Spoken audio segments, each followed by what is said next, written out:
Fetal Doppler studies have been widely used in high-risk pregnancies. An increasing interest in the cerebroplacental ratio has been enthused by the possibility that this index may be predictive of adverse perinatal outcome not only in SGA fetuses, but also in AGA pregnancies. Good day.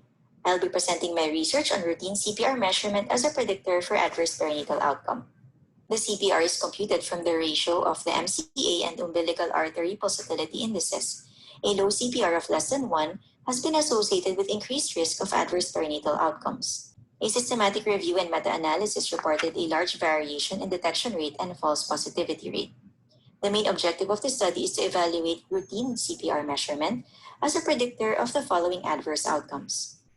These are the specific objectives. This was a prospective cohort study including all pregnant women coming in for third trimester biometry in February to August of 2020. Excluded were multifetal pregnancies and pregnancies with congenital anomalies. After obtaining an informed consent, demographics were obtained. Patients underwent routine biometry followed by the measurement of the MCAPI and UAPI, which were used to compute the CPR. The patients were followed until delivery and adverse perinatal outcomes were recorded.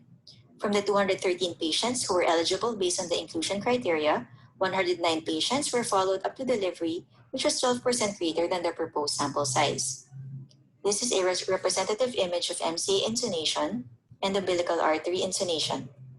These are the demographics of the participants, and the demographics further classified among those with and without adverse outcomes. Adverse outcomes did not show any significant difference among AGA and SGA fetuses, except in the parameter of NRFS, which was the most common APO in both groups. These were the mean CPR values, and a cutoff value of 1.05 was used in this study. In general, those with CPR less than 1.05 showed a low sensitivity for APO with high specificity. In high-risk pregnancies, similar findings were observed. A low CPR was significantly associated with APO with an overall p-value of 0.011. Most parameters showed statistical significance, and it was NICU admissions that showed the highest odds ratio.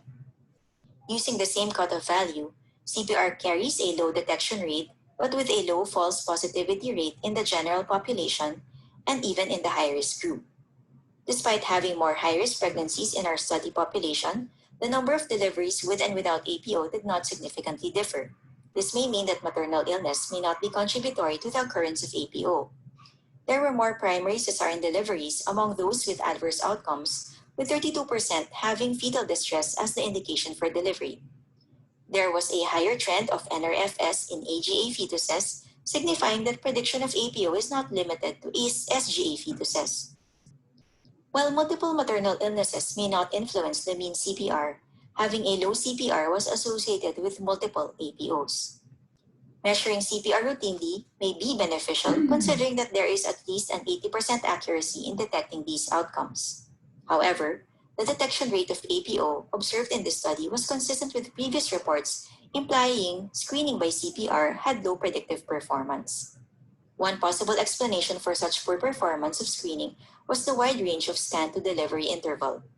In conclusion, a CPR of less than 1.05 was noted to be associated with adverse outcomes, namely preterm birth, SGA fetuses, NICU admissions, and NRFS with low sensitivity but with high specificity. Routine testing is not recommended due to its low detection rate. Further studies with a large population and with emphasis on timing of assessment to delivery may be promising. Thank you, and